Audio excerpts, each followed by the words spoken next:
All right, we are live. Welcome, everyone. So this is episode 6 of Bench Minutes. We're doing a very special post-NCAA tournament selection show for Rock M Radio, as presented by Rock M Nation. As you can see, the format is a little different, as we kind of thought it might be fun to try this live on video, let you guys interact with us as we make our way through the bracket. My name is Sam Snelling. I am your host. With me tonight is former Missouri Tiger, my friend and co-host, Jarrett Sutton. Jarrett, how's it going? It's good, Sam. How are you? Doing pretty good. Mizzou's in the tournament, so we're starting out at a good point there. They got the 8th seed. They're playing Florida State. What's your initial impressions of that matchup? So, first of all, I'm excited for Missouri to be in the NCAA tournament. That's been a long time coming, and I'm excited for Conzo Martin, his first year, to really turn this program around in regards to the adversity that they've had all year, even dealing with more adversity now after the Jordan Barnett news. But they've played their way into the NCAA tournament. I thought they got a great draw in the West. They're an 8th seed, and I think in a really a region on a quadrant of the bracket that really benefits them. Florida State, I've seen a couple times this year. Saw them against Florida early on in the season at Florida. They won that game. It was a big win for them at the time. And, you know, they got a couple athletes. They got a couple really good players that I think could be a tough matchup for Missouri. Terrence Mann is their leading scorer. He's their leading rebounder. He's great around the rim. He's an attacking wing guard that, you know, wants to push the pace. And I think that's going to be a guy to really circle. I know Phil Kofer is a big man that they really like to go to as well. CJ Walker and MJ Walker really are guys that can heat it up, but they're very inconsistent. And then now you're talking about this Missouri team without Jordan Barnett. What does that look like? I mean, Michael Porter Jr. is back. We're excited about that. He had a lot of rust in the Georgia game. So he needs to come back and play well, and I think he will. I think it's good that he got a game under his belt, at least in the SEC tournament. I know it wasn't the outcome that Mizzou wanted or Mizzou fans wanted, but you know, here they are. They're fortunate to be in the NCAA tournament, and this team is still dangerous with Michael because of what he can be and the talent that he has and the ability to really help Missouri in ways that they need it with ball handling and closing games out and shot creation. But they cannot start flat. They cannot have a game like they had against Georgia. This team's been up and down. They've had games where it takes them a long time to get into a rhythm. I thought that Georgia game reminded me a lot of the Illinois game back at Bragging Rights, where they just didn't play for a half, and then they come out in the second half, they fight back, have opportunities to win the game, and they can't close. And that's going to be the biggest thing about this Missouri team in the NCAA tournament is do they close? That's the biggest key for this team that really haunts them, is closing games out, finishing games, and ultimately starting fast. And if they can do that, I like their chances against Florida State. So Florida State, you kind of just peruse over the stats. I've gotten to see them, you know, maybe once or twice this year. I don't know that they're a team that I would queue up in my must watch list before the season, but they're very balanced. So they have 3 guys that average right about 13 points a game. They have another 3 guys who are between kind of like 7.5, 8.5 points a game. And what's interesting to me is so we kind of talk about usage a lot. You know, somebody like Michael Porter Jr., you know, is a very high usage player, a guy that's going to, you know, take 28 to 32% of possessions when he's on the floor. The usage on Florida State is very balanced. Their highest usage guy is you know, Brian Angola Rodas, who's right about 22.9. So I think what the interesting thing to me is how Missouri is going to match up with a team that really does a good job of focusing on balance, and also a team that has a lot of depth. You know, you kind of talked about our concerns with, you know, Jordan Barnett. I know I wrote a piece today basically saying, okay, like, here's how the minutes could sort of play out if Jordan's out. Looks like he is. Consul sort of announced that earlier. But so you don't have Jordan Barnett. So how do you compensate? And you're going to have to ask Michael Porter Jr. to play more minutes than maybe you had hoped, a guy who's still coming back from back injury. And you don't really have a lot of guard depth. And here's a team that's running out, you know, 3, 4, 5 guards, you know, as they're getting to 10 players who are playing like more than 10 minutes a game, and a team that wants to play fairly fast. So it is going to kind of come down to who can control tempo more. And Missouri is really going to have to focus on controlling tempo if they think that, you know, they're going to be able to kind of stay in with a smaller, weaker rotation. Yeah, I agree. And I still think for Missouri in a matchup like this with Florida State, I still think Missouri has the premier weapons and the firepower to win this game. And I think the game plan that Missouri has had over the course, even before Michael, going back to the Vanderbilt game and Arkansas game, is really trying to go throw the ball inside, trying to get Jeremiah Tillman going, having Jonte Porter obviously coming off the bench and being productive and stretching the floor and giving that ability to pick and pop. I still think that benefits Missouri in a game like this, is going inside, attacking the rim, and Michael being aggressive. If the jump shot is there, you got to take that. That's a part of the offense. In the flow of the offense, this is a good three-point shooting team, but I still want to see Missouri go inside and throw the ball inside and attack. And in a game like this, we saw it against Georgia. They can get in foul trouble. Missouri was in foul trouble against Georgia. I know there was a lot of back and forth. I was at the Big 12. I didn't get to see the game live, but a lot of whistles in that game. Game was called in a way that was, a lot of touch fouls, and you have to get into the flow and the rhythm of the game in the NCAA tournament and just see how the officiating is going to go. Are they going to let calls go, or are they going to call it tight? How does that look? You got to be smart, especially when you lose Jordan Barnett, because foul trouble plagued Missouri in the Georgia game, and you just don't want to have that happen in a game like this. So I would expect Florida State, too, to put the foot on the gas and really attack Missouri. Try to dribble, penetrate, try to take guards off the bounce to get into the lane to force fouls on Missouri's bigs. That's going to be a big piece, I think, in this game to watch for. So also, normally Florida State's a team that has a lot of size. This year, they're not quite as big as they've been in the past. Let me pull up their I had a screenshot. So they do kind of go big across their front line, but they don't really have like the 3, 4, 7 footers that they're going to run out like they did last year. So this is a team that gives up a fair amount of offensive rebounds. Their percentage ranks them 244th in the country, and rebounding is something, particularly with Michael Porter Jr. in the lineup, is something that Missouri really does well. When it comes to generating second opportunities in a team that shoots the ball from deep well, so we already kind of talked about pace, but I also think maintaining the offensive rebounds and gaining possession after possession is something that's going to benefit Missouri if they're able to sort of stay in the lead and focus on kind of maintaining their lead against Florida State. Yeah, I agree, and I do think this is a game. Jeremiah Tillman, if he can stay out of foul trouble, I think he plays with a high motor that could really help Missouri. Jonte Porter's a good offensive rebounder, good shot blocker. Limiting Florida State to one shot is important just on the defensive side. But yes, I mean, this team has a tendency to struggle finishing around the rim at times. Those bunnies, cribbers around the rim that, you shake your head on. I know Cassius Robertson had one of those in the Georgia game. There'll be opportunities there for second chances, and being aggressive and trying to crash the glass is important. But with Missouri, defensive transition is also very important with a team that, lacks depth, and you want to play smart in this game. You don't want to get the foul trouble early on in this game. So defensive transition is going to be extremely important in this game. But yeah, I mean, this team's got to play themselves. They can't change what has gotten them success, and what's gotten them success is ball movement, throwing the ball inside, knocking down outside shots, sharing the ball, penetrating and kicking, finding the open man and not letting the ball stick.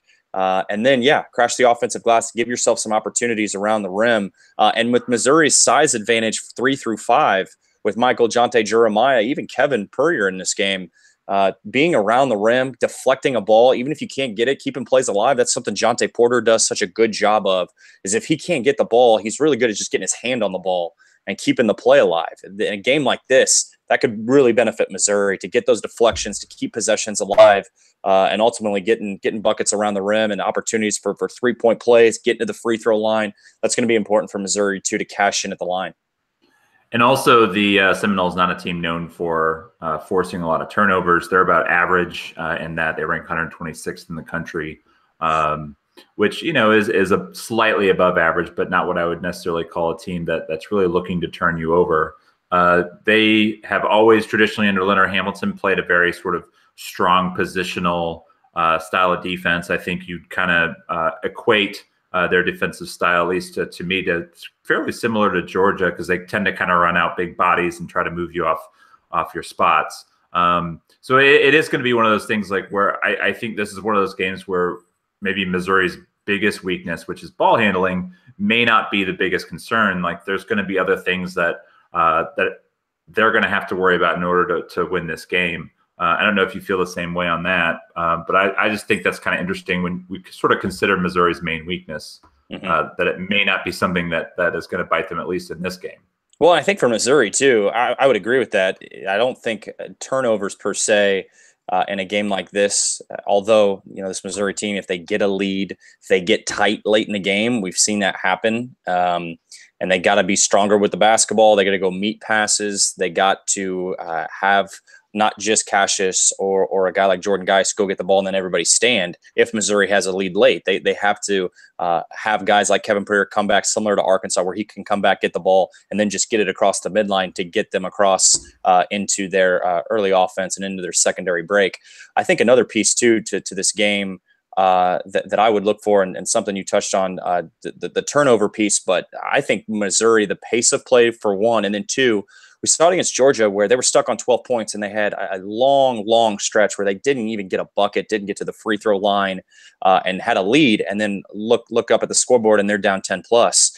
They can't have those stretches. They can't have those lulls where they maybe make a bad pass or a bad turnover. If they have to go at least 3 possessions where they can get a shot off, either attacking, throw the ball inside. They have to make their offense a little bit more sound to get them better opportunities. And to do that, hard screens, hard cuts, move the ball.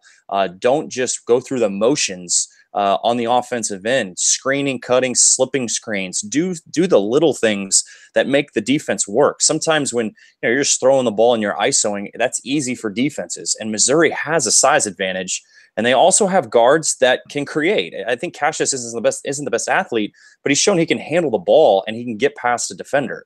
Yeah, he's crafty, and he has the ability to get to the line, and he's also unselfish. He can set up teammates. So that's the biggest thing. Is I just don't want to see this Missouri team. We've seen it over the course of the past 3 seasons where they'd go for such a long period of time with not even getting to the free throw line. Sometimes not even getting a shot, and you can't do that in the NCAA tournament. Yeah, I always thought like one of the more undervalued, parts of at least when Mike Anderson was the coach, and at times under Frank Haith, was Missouri's ability. Even in those long stretches, to just find a way to generate points through trips to the free throw line.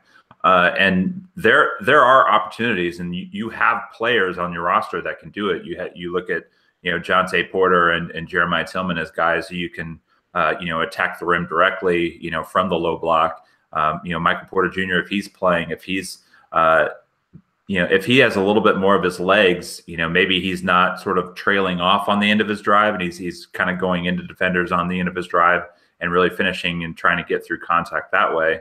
And if Missouri is able to sort of win that free throw line battle, it's just one of those things that will help them loosen up the defense to make those 3-point shots hopefully fall, when they go later in the game.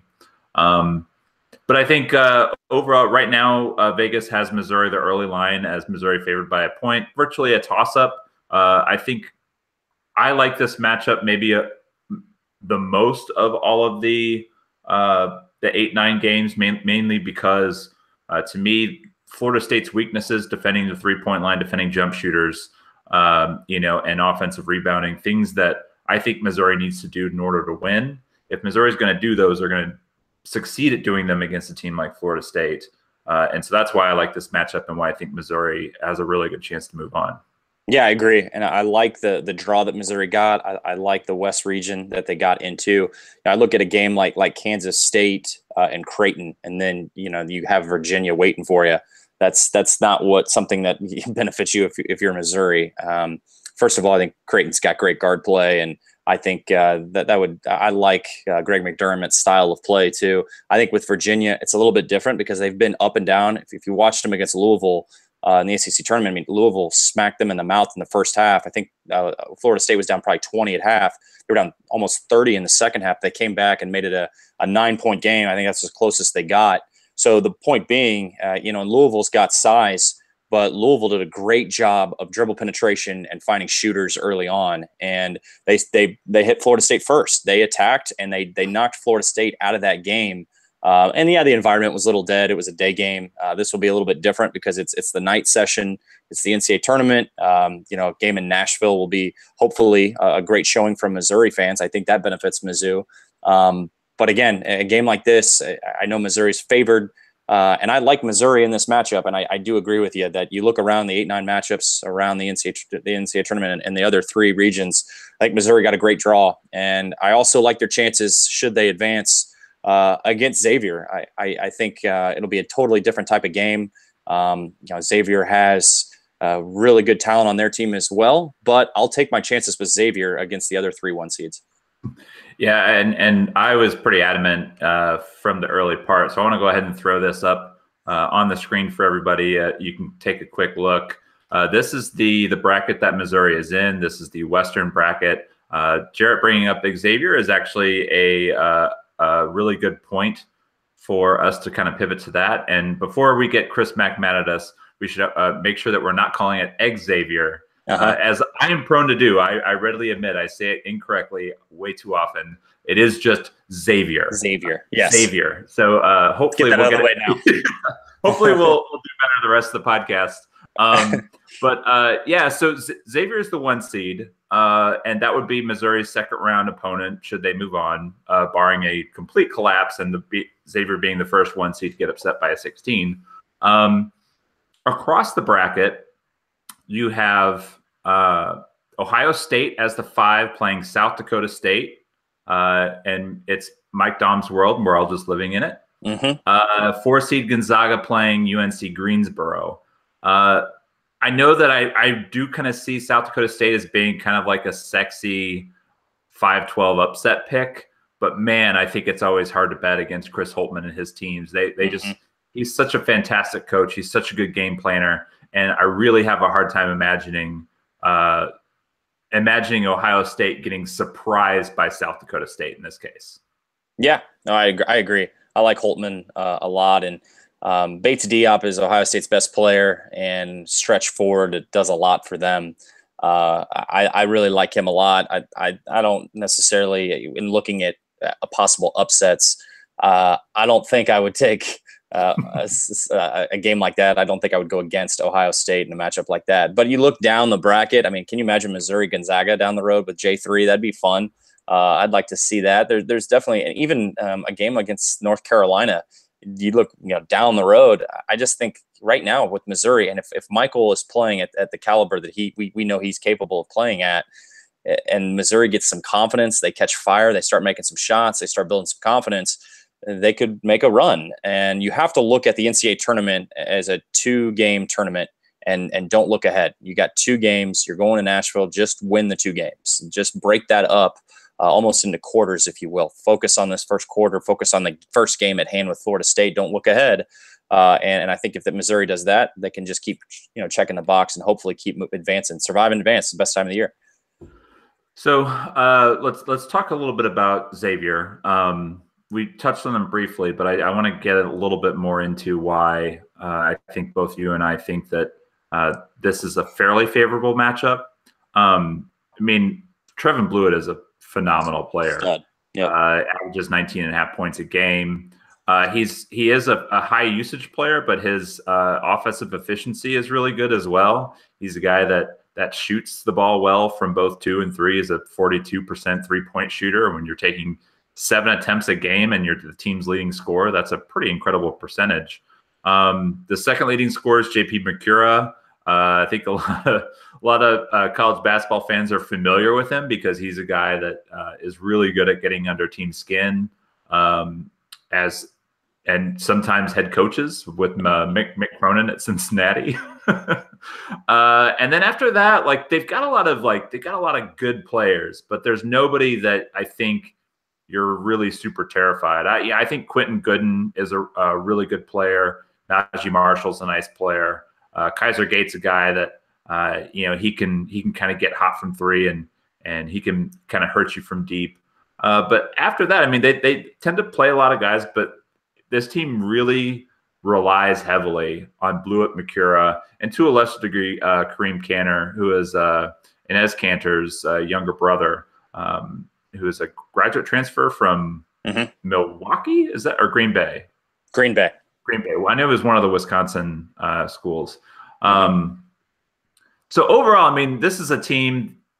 They're the lowest rated KenPom team to have a 1 seed, because I think they're like 13th in KenPom. So if you're kind of talking about offensive and defensive efficiency, these sorts of things, this is easily the most favorable matchup. They're actually 14th. So they're 14th, and ahead of them in KenPom are a 5 seed, all 4 3 seeds, all 3 2 seeds, another 4 seed. So I think this is a game that if you're Missouri, you have to feel pretty confident that you can at least make a good run at upsetting Xavier. Yeah, so it starts with Trevon Blewett. He has the quickest release in college basketball shooting the ball. If he has just the smallest window, he's shooting that thing. He's got the green light at all times. He's actually one of the more exciting players I've seen all season. There was a couple games where he really struggled, but he can fill it up. He's got unlimited range, and they try to find him at every time they can in transition. He handles the ball for the most part. He can also play off the ball. Najee Marshall's an interesting player for me because I saw him at Butler, and Najee Marshall was really good. But he struggles to shoot the ball from the outside consistently.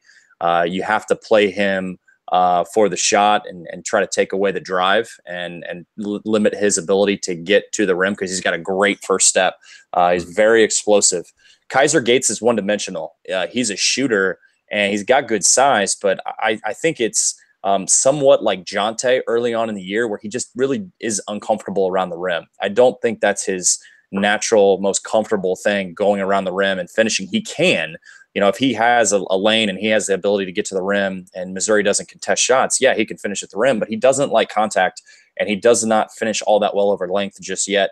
JP Macura is an interesting player for me because I do like him. He is tough defensively. I think that's his best quality is what he does defensively. But he's had moments at the end of the year, especially at Butler, where Chris Mack didn't even play him in the final about 10 minutes because he was in the doghouse. He was breaking down defensively. He took some terrible shots and was really not effective at all in that game. That was a big matchup for them at the time.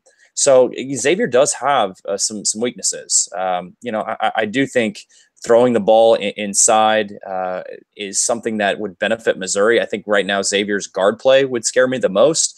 But a guy like Cantor was, I think, 9 for 9 at Butler, and he was hitting threes. He was stepping out. He had just a career day. But I don't think that's something that he is doing game in, game out. And I think a guy like Jeremiah Tillman or Jonte Porter, a guy that's physical and matches his length and would not, Butler's undersized around the rim.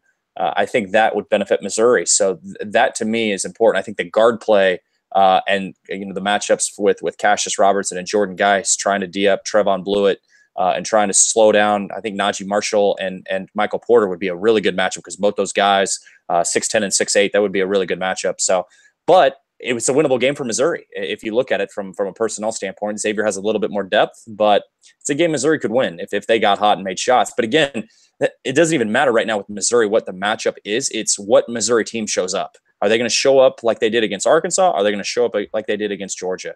That to me is the big case for Missouri, is looking at yourself first and how to get off to a good start in these games. So because that's what we're here to do, we are going to just presume that Missouri is going to upset Xavier, which would be a huge upset. But looking at the rest of the bracket, so we touched briefly on Ohio State and Gonzaga. I like the idea of actually kind of getting to the Sweet 16 and seeing your old friend Jonathan Williams, mainly because I do think that's actually a fairly favorable matchup. Gonzaga has really good interior depth. They do have a couple good guards. Josh Perkins is having a good year, but he's also prone to sort of disappearing for streaks.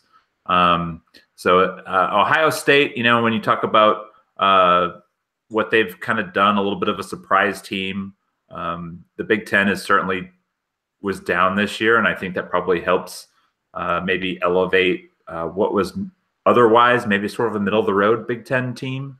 But then you look at the bottom of the bracket. Our friends Texas A&M are down there at the 7 seed. Houston and Michigan. I'm not sure Michigan really scares anybody. I mean, they're an elite offensive team, but Beilein's teams always kind of tend to be a little loose defensively. Might be the best way to say it. North Carolina, who's the defending national champion and certainly a tough team. They just don't have the experience and depth on the interior that we're sort of used to with Carolina the last few years. And I think that's still kind of seems to me like it's a little bit of a weaker 2 seed. So I don't necessarily look at this entire bracket and see that there's any team that Missouri on a good night couldn't go out there and beat. Yeah, I mean, you look at the West, and let's take North Carolina, for example, as the 2 seed. If you compare those to the other 2 seed, which is Cincinnati, Purdue, and Duke, who would you want to play? You'd want to play North Carolina. I would not want to play Duke, even though I selfishly would like to see Bagley and Porter on the floor at the same time. I wouldn't want to face Purdue, Isaac Haas and the Edwards, Vince Edwards and the point guard Edwards, forget his first name off the top of my head, but they're a really good team. And they're a team, again, out of the Big Ten that up and down from a conference standpoint, but Purdue was right there in the top 10 pretty much all season. And then Cincinnati is 30-4 out of the American and had a great year and has a really good couple players and Jacob Evans as a guard. And then Gary Clark, who was player of the year in the American. I would want to face Cincinnati. So I look at North Carolina. I mean, Joel Berry's a veteran guard. Luke May has had some great moments in the NCAA tournament. He averaged 5 points a game last year, averages 17 and 10 this year. So Luke May is a great story. I'm a big fan of his, but I look at other pieces around those two. They have some athleticism. They have some guys that can fill it up, but I don't necessarily like North Carolina all that much. Even looking at Houston, though, I thought Houston showed well in their conference tournament. I kind of like Houston, honestly. I think they might have a chance to surprise some people as well. But yeah, you look at Gonzaga. That's a dangerous team. I mean, I'm a big Mark Few fan. That he's a tremendous coach. J3's had a really good year. I'm happy for him. It would be interesting to see, if Missouri and Gonzaga could match up down the road. I think that would be an interesting matchup to see. So, yeah, I think when you look at the West and you compare it to the South and the East and the Midwest, I think the Midwest is the strongest region. I don't see Kansas going to a Final Four. I look down that bracket and I see Duke, I see Michigan State. Who knows what Trae Young does in the NCAA tournament? He could go off and take Oklahoma far. We don't know. TCU, I love Kenrich Williams. I love Alex Robinson. Those two together with the veteran pieces around them. Midwest could be tough. And then the East, I mean, you got Butler in there. You got Arkansas. Texas Tech could make a serious run in the East. I like Coach Beard. I like Jarrett Culver. I like the team that they got. They got the Smith kid, who's a freshman. It's really athletic. So I like Missouri's region. I think they have a great shot, but it depends on what team shows up. And I think there'll be a couple upsets as well. I wouldn't be surprised. I think Providence is playing really well right now. I wouldn't be surprised if Providence beat Texas A&M, honestly, because Texas A&M has been so up and down. So it'll be interesting to see how it plays out. Yeah, it's one of those things where I think like the best case situation for North Carolina would actually be for Providence to upset Texas A&M, because I think Texas A&M, with their depth and experience inside, would give North Carolina a lot of trouble. So I think both you and I probably agree with that the West is the weakest bracket. Would you agree with that? Yeah, I would agree. Trying to figure out the strongest bracket for me, like looking at certain quadrants of each bracket. Like, to me, I'm looking at Virginia having to face either Kentucky or Arizona in a Sweet 16, and that's like a little unfair having to face Arizona. Kentucky, I think, is young enough that a team defensively like Virginia can exploit them. But Arizona, man, like that's an awfully athletic and talented team. That's a really, really tough matchup. And then on the other side, you have sort of Tennessee, Cincinnati with the 3 and the 2. I'm impressed with Tennessee, by the way. They showed really well the SEC tournament, and Admiral Schofield, man, he is a beast. Grant Williams, player of the year, but Schofield played really good. And then they got 3 complimentary guards that are really good, and give Rick Barnes credit. He deserves Coach of the Year. That team defends, and they are tough. So Tennessee scares me too out of the South. I wouldn't want to face Tennessee either right now. So that then you look at the East. Your top seeds are Villanova, Purdue, Texas Tech, Wichita State, West Virginia. I really like that potential second round matchup of West Virginia, Wichita State. Talk about like the rock fight of all rock fights. Just two teams willing to just just beat on each other. It'll be certainly interesting to say the least. But then you look at the Midwest and Kansas's bracket, and I don't know about you, but if I'm Kansas, I'm kind of looking at the fact that I've got Auburn as a 4. And on the other side of the bracket, you've got Michigan State and Duke. And I'm sort of like shrugging my shoulders like, what in the world, guys? Like, I thought we had a good season. Right. Yeah, I agree. And we just won the Big 12 tournament. Right. And swept West Virginia. So, yeah, I would agree with that. I mean, Auburn did not play well against Alabama. And I don't think they played necessarily all that well over the last 2-3 weeks, honestly. Right. The game I saw against Alabama, and I know you were in the building as well, there were some moments in that game, dead ball situations, timeouts, where Auburn guys were going at each other. That wasn't a good sign to me. It felt like they were not on the same page, and it looked like the long season, there was some ego issues. There were some things that weren't going well internally with that team that just really kind of stuck out to me. So that's the only thing I will say about Auburn is they obviously their guard play and their speed, and they have some terrific athletes.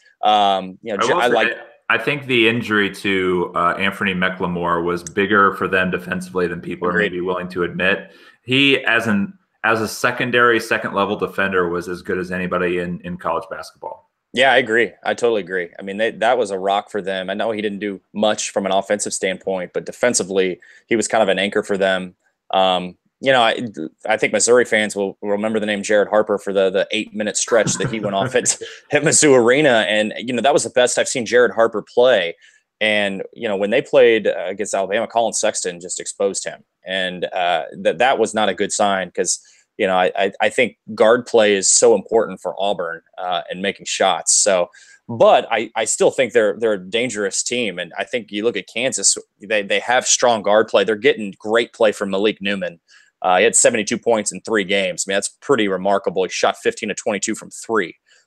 That's Malik Newman that we thought was going to be at Mississippi State. He hasn't really come into his own at all, and he's starting to do that over the last couple of weeks for Kansas, which is a good sign for them. And we'll see if they get Azubuike back. But I actually kind of like when Kansas spreads the floor and they don't have just an anchor right there block to block and Azubuike. Azubuike gives them a lot defensively, but it's about their guards. They got to shoot well.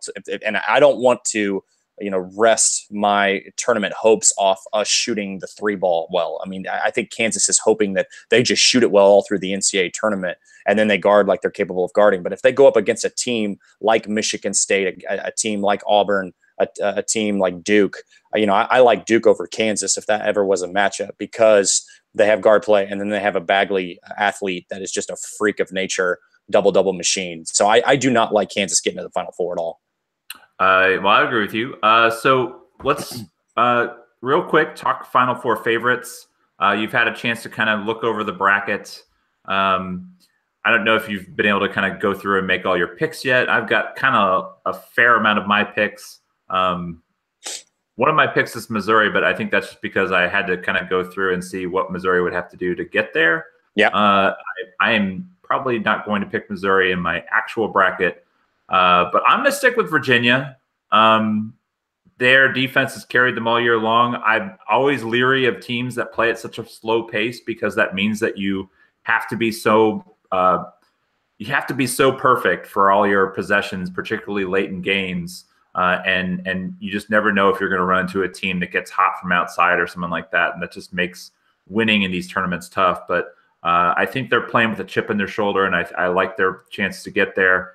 I have a hard time going against Villanova doing anything. I just think that they're going to end up in the Final Four against Michigan State. I like Michigan State out of the Midwest. And for me, I think it's going to come down to, I really, really don't like this West bracket, so I'll probably end up just picking Xavier. But I think that there's probably 4 or 5 teams out of that bracket that could make it out of there. Yeah, I agree. When I look at the West, I mean, Gonzaga was just in the Final Four a year ago, and they still have a couple of really good pieces. They're not the same team, but they're still pretty good. North Carolina, I like, but I don't think I like them over Xavier.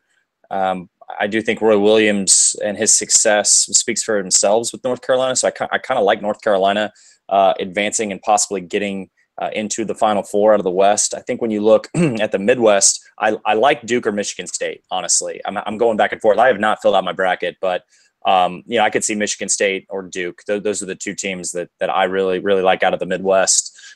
With the East, I'm really high on Wichita State. I think getting Marcus McDuffie back is huge for them. Lander Shamet is a kid from Kansas City, Park Hill, that is a great point guard, really smart, on time. They got shooters around Landry that can make shots. That I really like them. They have Shaq Morris, who's a powerful center that can dominate the paint.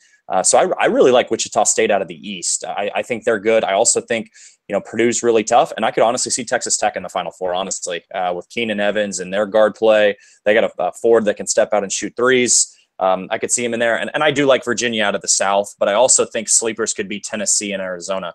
I was sold on Tennessee and watching them over the weekend. And Arizona with a player like DeAndre Ayton, and then they got good guard play as well from their two wings. The Raw kid's a great athlete, good shooter, and they got some weapons. So I like Arizona too out of the South. Are there any dark horse teams that kind of stand out? Yeah, so I would say dark horse teams. But for me, that'd be like a at worst like a 4 seed, but probably like 5 seed to 7 seed, or 5 seed to 10 seed that you could see kind of making the Final Four.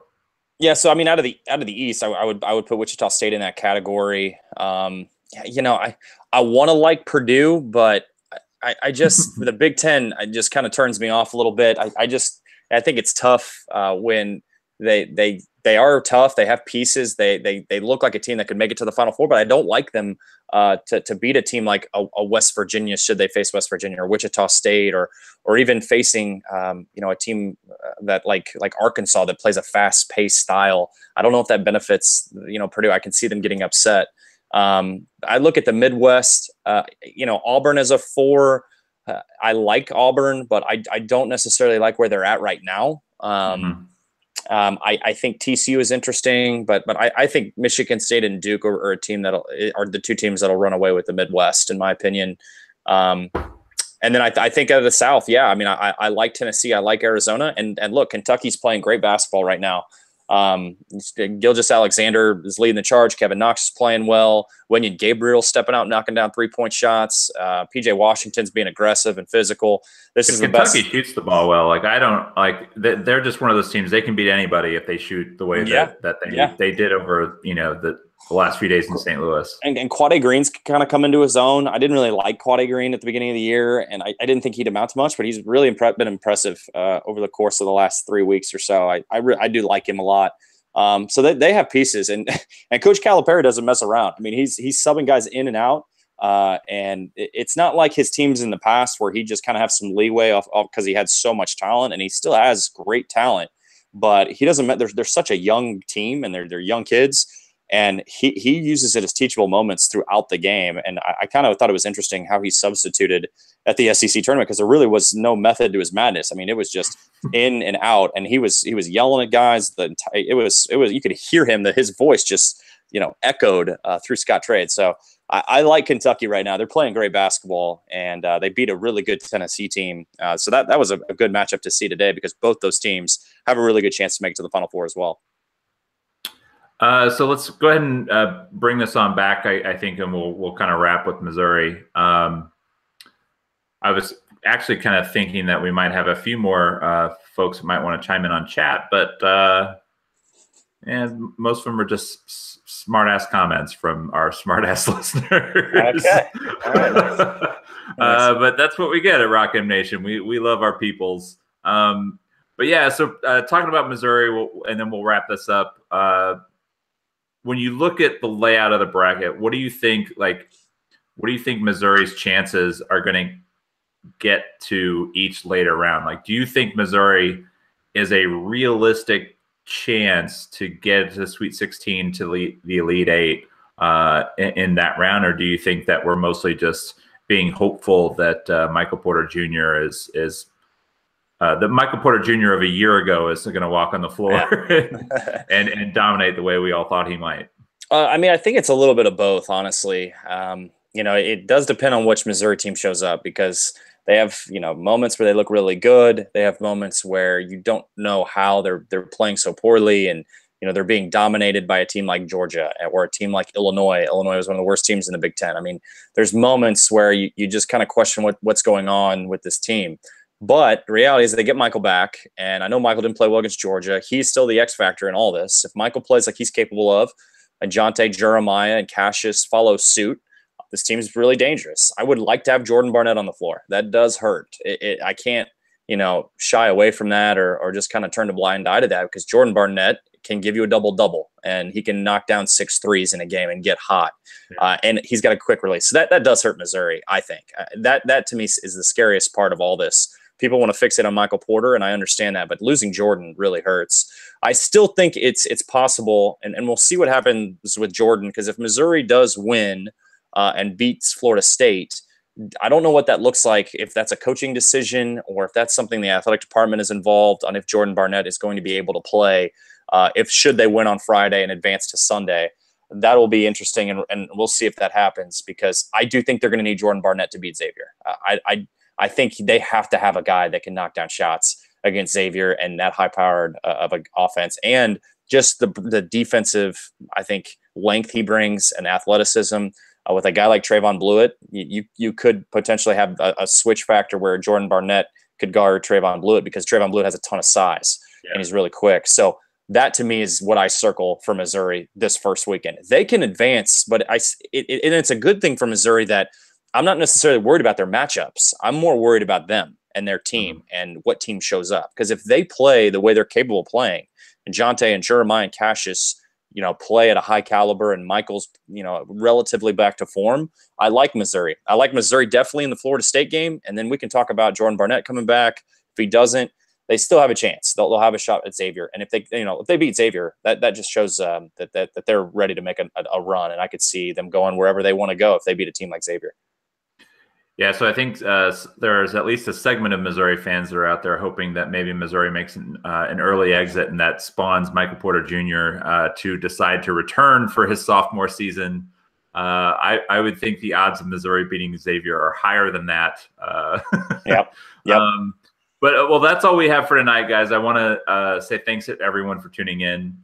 This video podcast, will actually be available through our regular podcast feed on both Rock M Radio and my own podcast feed very soon. You can also go on YouTube and watch again. That link will sort of stay up on my Twitter feed. Jarrett, I don't know if you retweeted or not, but Rock M Nation certainly did.